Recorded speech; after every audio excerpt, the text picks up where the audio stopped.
We need to collaborate here. We don't just solve crime and put bad people away. We also come up with amazing children's stories.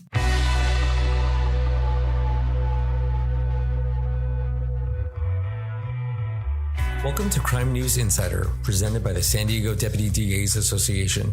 We are real prosecutors with decades of experience and are here to give you our inside take on the latest crime news. Here are your hosts, Deputy DAs Lori Hoff and Jorge Del Portillo. Welcome to Crime News Insider Podcast. This is Jorge Del Portillo, and with me, as always, is Lori Hoff. How you doing, Lori? I'm doing well. Nice to see you. Nice to see you as well. So we're going to do something a little bit different in this episode. We want to feature some of the good work that our prosecutors do in the San Diego DA's office. And I think wherever you're listening to this, you should know who your prosecutors are. And with us today is Deputy District Attorney John Dunn and Deputy District Attorney Nicole Gerard. How are you guys doing?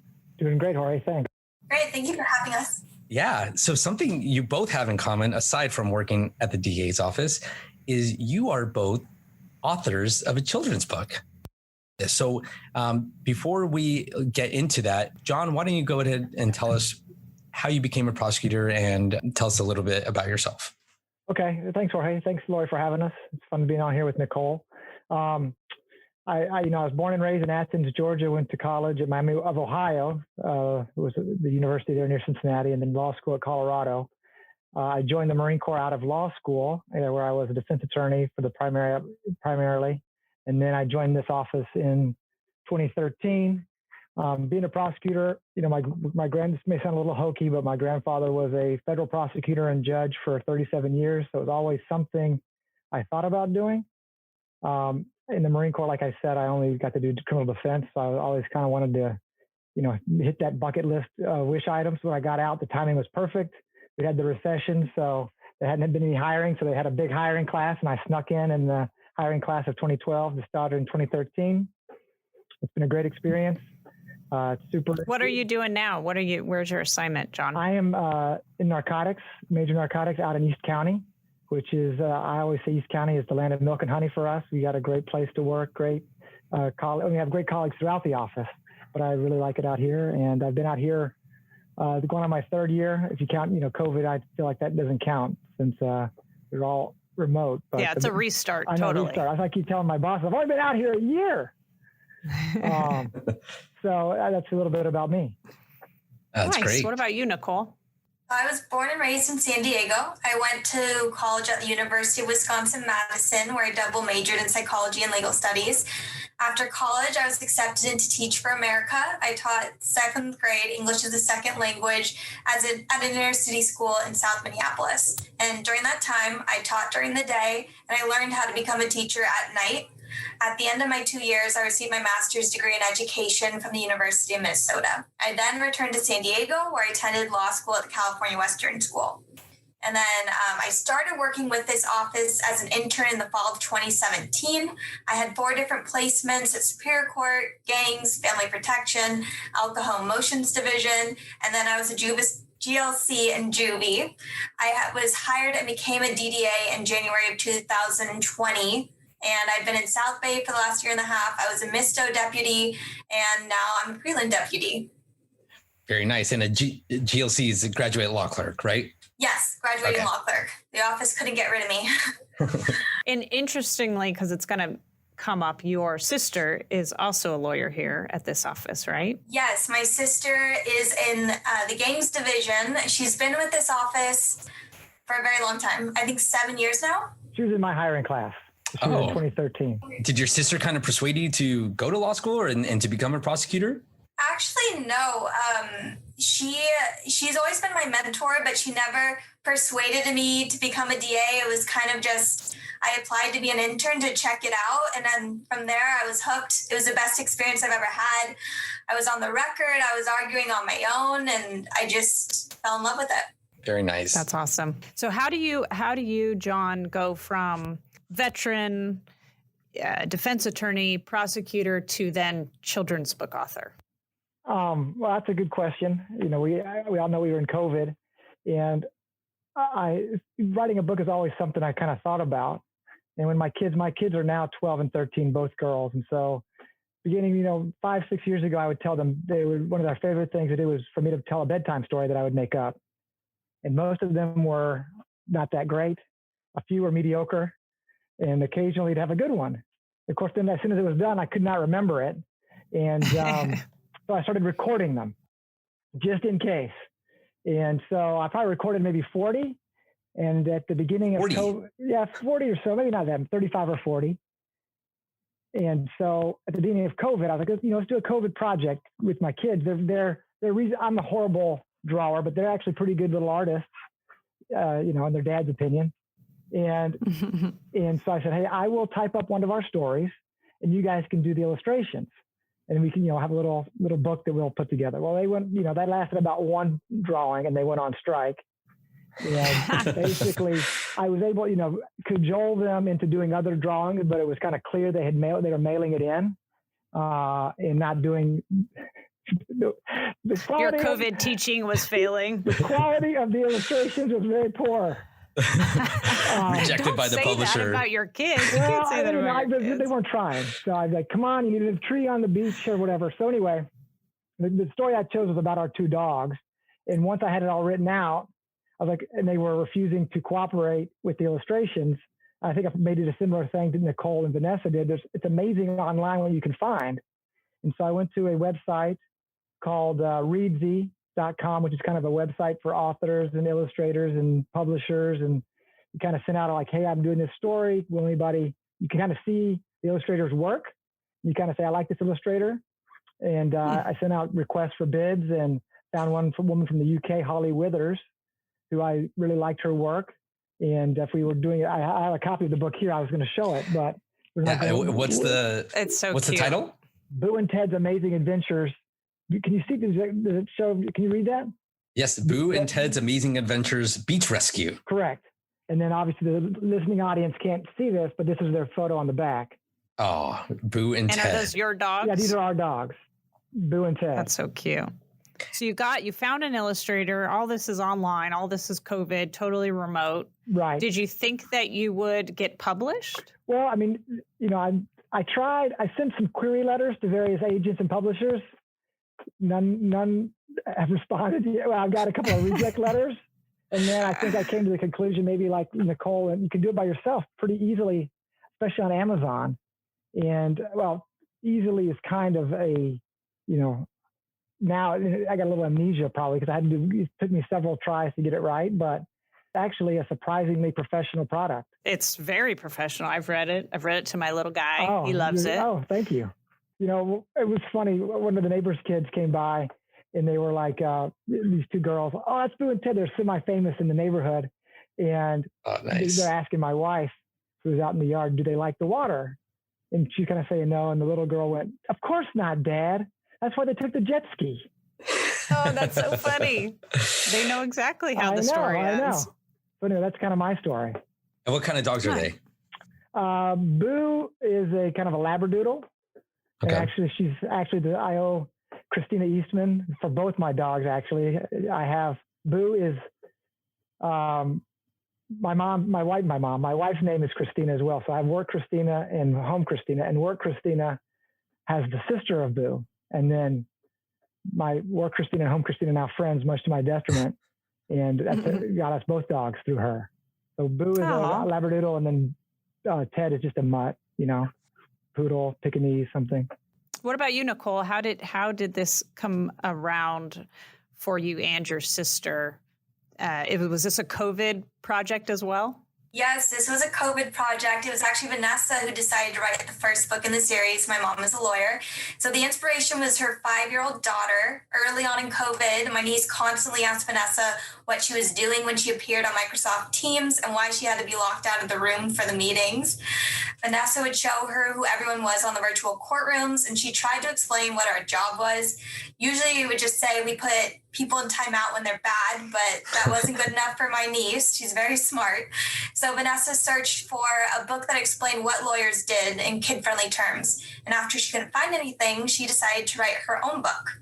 So this book explains the process to becoming a lawyer, the different fields of law, and the ways that lawyers are making the world a better place. And it kind of covers all not just criminal lawyers, which is what we do, but it talks about lawyers generally. And and the different types of law jobs you can have. But it's so simple that and not complicated, which is unusual for lawyers. Yeah, I mean, she wrote the initial version.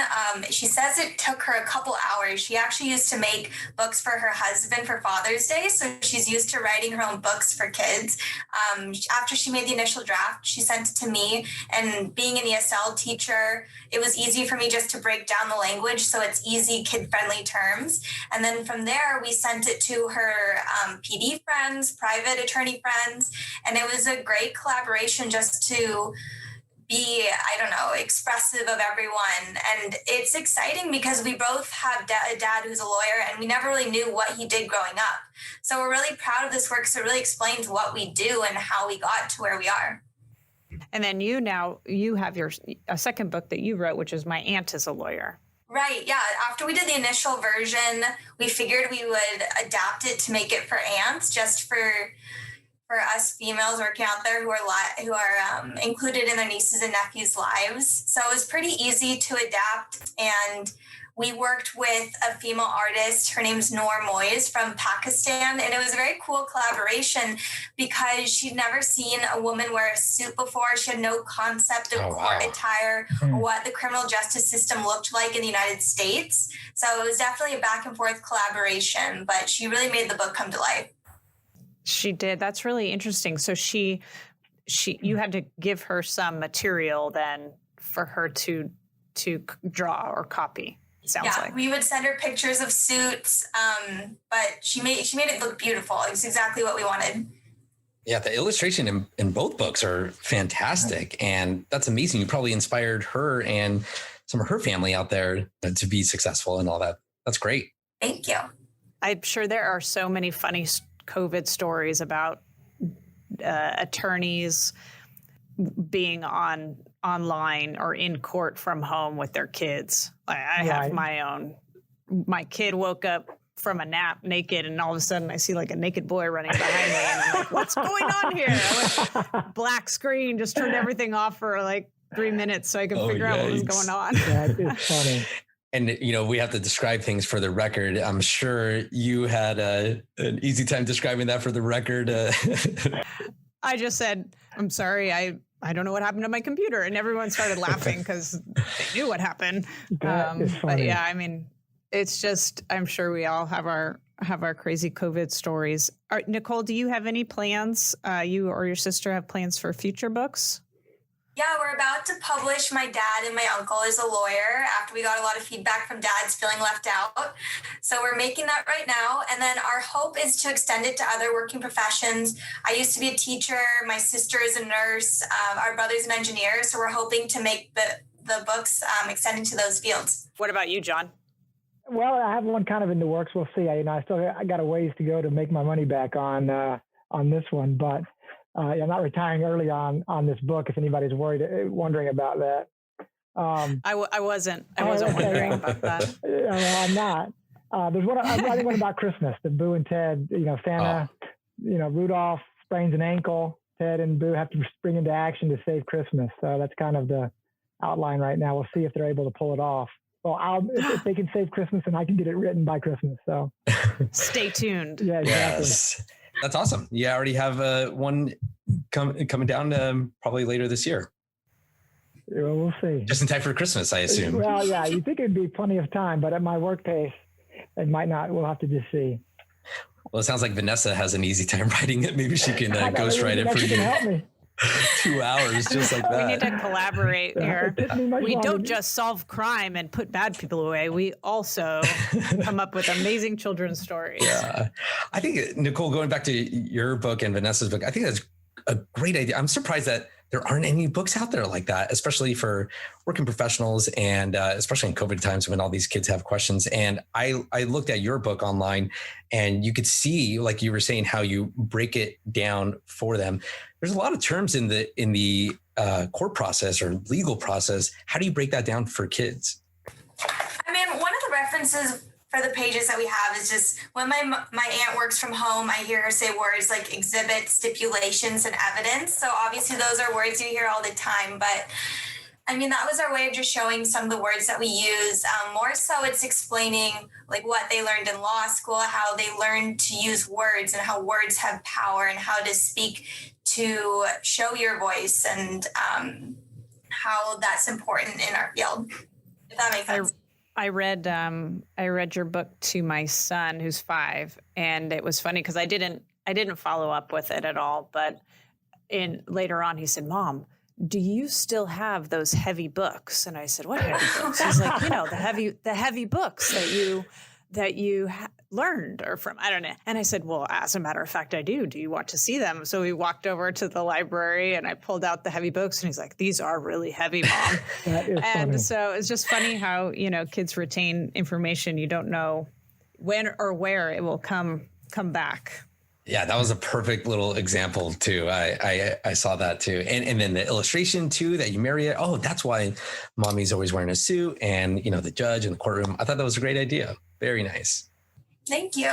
Well, I'm impressed. I think, our jobs are hard enough, but I'm always interested to see all the other things that we do with our time. And it's cool to see, us giving back in a way, you guys giving back to kids by way of fostering their love for reading. So I think that's really cool. Yeah. Thank you. It's also been really exciting just hearing from our friends who are DAs and how excited they are showing this to their nieces and nephews. They'll send us pictures of them with their books. So it's been cool just to share what we do and have their family members understand that as well.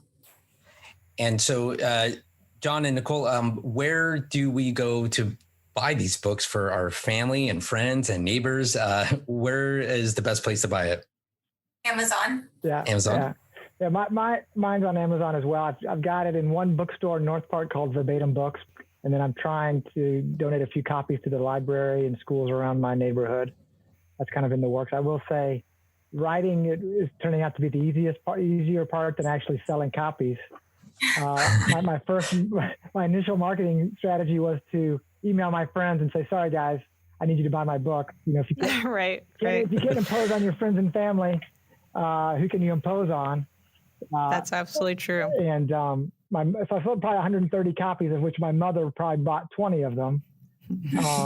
But getting to that next level is hard to figure out how to get there. So anyway, it's a work in progress. Well, let's have our listeners, all 10 of them, check out these books on Amazon because they're great. I think mine's not going to win the Newbery Book Award, but it's not going to be the worst book either that you've ever read your children. I'm willing to bet both those things.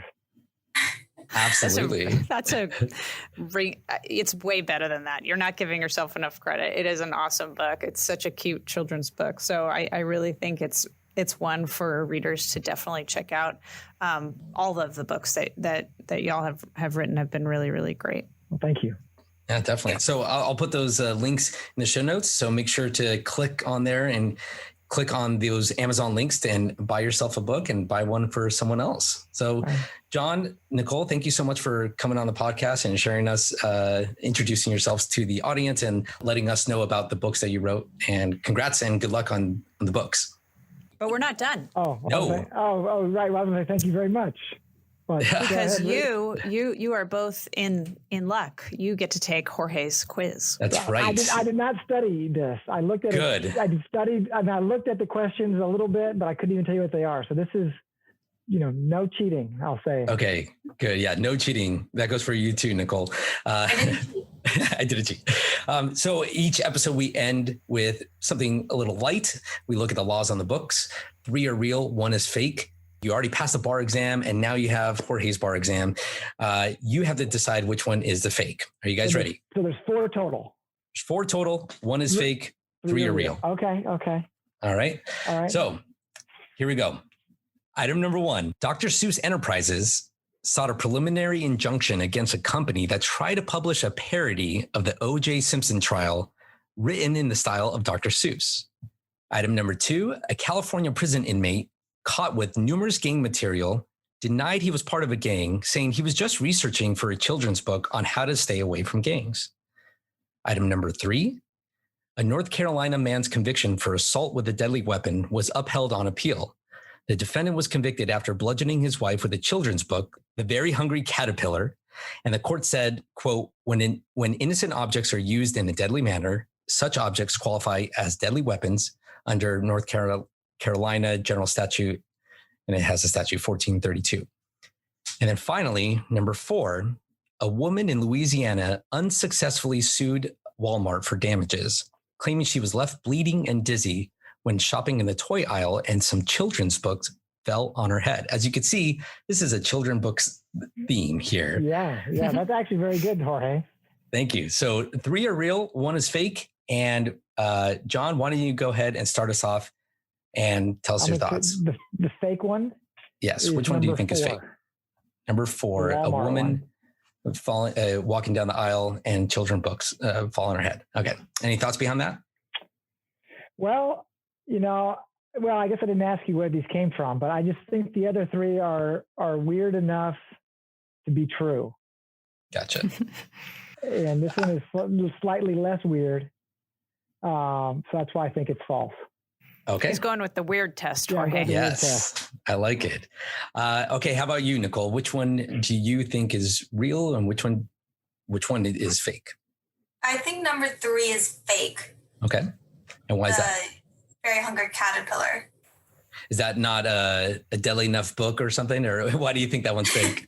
Well, one, I love that book, but no, I don't think it's going to qualify as a deadly weapon. Oh, okay. It is kind of a thin book. It is kind of a thin book. Yeah, it's very thin. Yeah.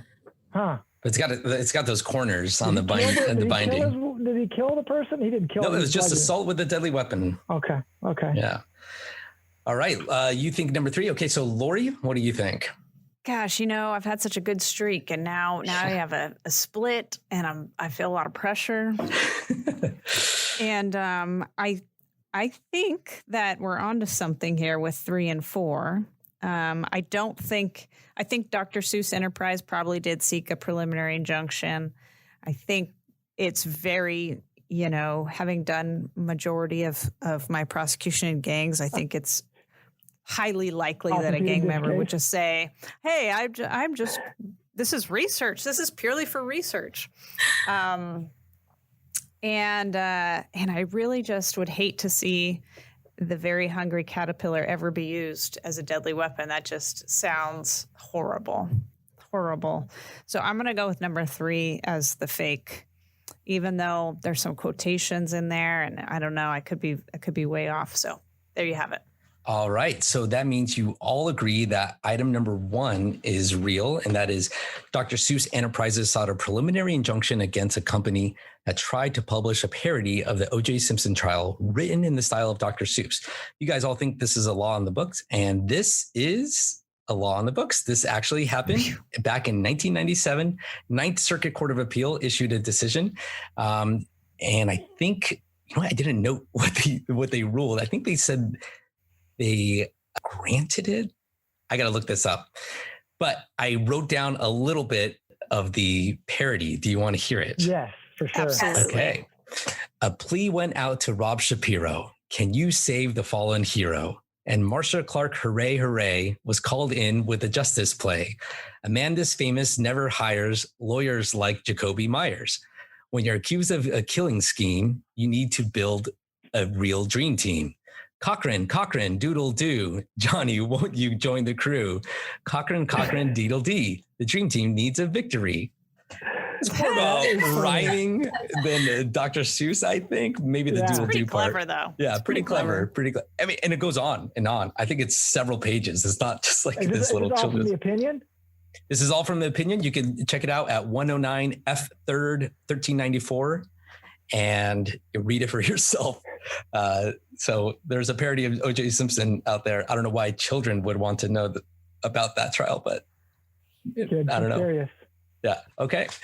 So let's go on to number 2. You guys all agree that a California prison inmate caught with numerous gang material denied he was part of a gang, saying he was just researching for a children's book on how to stay away from gangs. You guys think this is real? And this one is real. In Ray Fernacci, 2010 case, 185 Cal App 649 for the lawyers out there trying to cite it. And they found that there was items found in the prisoner's possession. There was an address for a validated prison gang member, a CD with pictures with gang stuff on it, a book on the formation and the function of this guerrilla group written by the founding gang member, a flyer for a prison gang event, a newspaper article promoting an event. And these are, they said, quote, sufficient independent source items as required to support validation of the prisoner as a member of the prison gang. So they were trying to determine whether or not he was a member of a prison gang. And his defense of saying, no, this is all just for a children's book. I've consulted John Dunn, Nicole Gerard, they're experts. Laurie pegged this one for sure. Yeah, Laurie. I know. Unless they had, written some even gang lyrics, I'm sure they would say, well, that's just for the book as well. That's yeah, exactly. So, I mean, we've seen every kind of defense out there, and even researching for a children's book has been a defense. It didn't fly, and he was ruled to be a gang member. Okay, so let's jump to number 4. A woman in Louisiana unsuccessfully sued Walmart for damages, claiming she was left bleeding and dizzy when shopping in the toy aisle and some children's books fell on her head. Lori and Nicole think this one is real. John thinks this one is the fake, and this one is real. Sorry, John. You're right. Well, the rationale was good. Go ahead. Yeah. So the plaintiff, she was shopping in the toy aisle of Walmart, and she testified her mouth started bleeding and she felt dizzy. And she tried to say, well, the manager told me that, he was sorry and that we should have caught that because they were there. They should have caught the books from falling on her head. This was a Free versus Walmart, Louisiana, LLC, Fifth Circuit Court of Appeal in 2020. Wow. Yeah. And so it just came out. So if you're walking in a Walmart aisle and some books fall on your head, you probably can't sue Walmart, and you can't get rich from that. At least it wasn't Nicole or my book that did the damage. I was about to say, it was not published before then. Are these law books? I mean, how big are these books that are falling on her head? I don't understand how it left her bleeding and dizzy, but it must have been pretty tough. But it wasn't the Very Hungry Caterpillar, because number 3 is the fake, a North Carolina man's conviction for assault with a deadly weapon using a children's book. Fortunately, that one is the fake. But in California, do you know whether or not using not a traditional weapon as a weapon qualifies as assault with a deadly weapon? Yes. Yes, Lori? Lori's not. It can be. It can be. But it can be. Yeah. But it's all very fact specific. Right. It's all fact specific. Yes. So theoretically, you could use a children's book in a deadly manner, and it may qualify. A million paper cuts. If you had a hardback, and maybe let's see what's a big book, Hardback, yeah. You know what? Maybe a compilation of the Brothers Grimm, something. I was going to say exactly. I should have picked that. So I thought A Very Hungry Caterpillar was this like a big one with it's like really thick. The cardboard kind of, not cardboard, but you know what I'm talking about? Those thick pages. Yeah. Am I wrong? It would hurt if you got hit with the Very Hungry Caterpillar. The paperback or the hard copy. The hard copy. Yeah, that's what I was thinking. It still hurts. The hard copy. Now I got to go buy. Better luck next time. You made that one up? You made that up completely on your own? I made it up on my own. I thought I would have catch Lori. Lori has swept me every single time. She is undefeated. She's undefeated. Wow. And now she's going to quit the podcast undefeated. I'm just kidding. You're like the podcast radio host who never loses to the contestants. Yeah, I know. Clearly. Oh man. Well, good job, John. I'm sorry you lost, but that's okay. Someone had to lose eventually. What does Nicole get for her correct answer? She gets a copy of The Very Hungry Caterpillar, unused, not used in a crime. So we'll be mailing that to her. But thank you guys. Thanks for joining the podcast. This was fun. Yeah, this was fun. Thanks, guys. I appreciate you inviting us on, and it was a lot of fun. Thank you for having us. Yeah, no problem. So hopefully you guys sell a lot of books, and then remember to like and subscribe to the podcast, because I'm sure there's going to be plenty of others that hear this and are going to buy your books and subscribe to the podcast. Will do. Thanks, Jorge. Thanks, Lori. Awesome. Good to see you, Nicole. Lori, thank you so much. Both. Thanks again. As always, Jorge, a pleasure. All right. And until next time, this is Crime News Insider Podcast.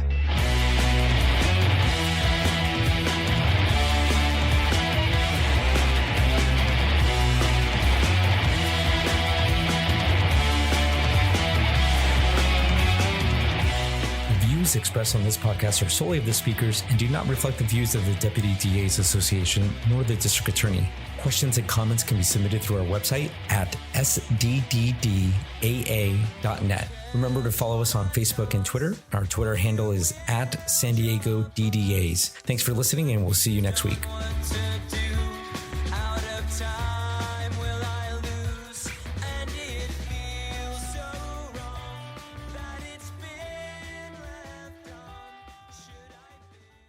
Give us a 4-star rating. Maybe you don't even have to do 5. You could just do 4 or 5.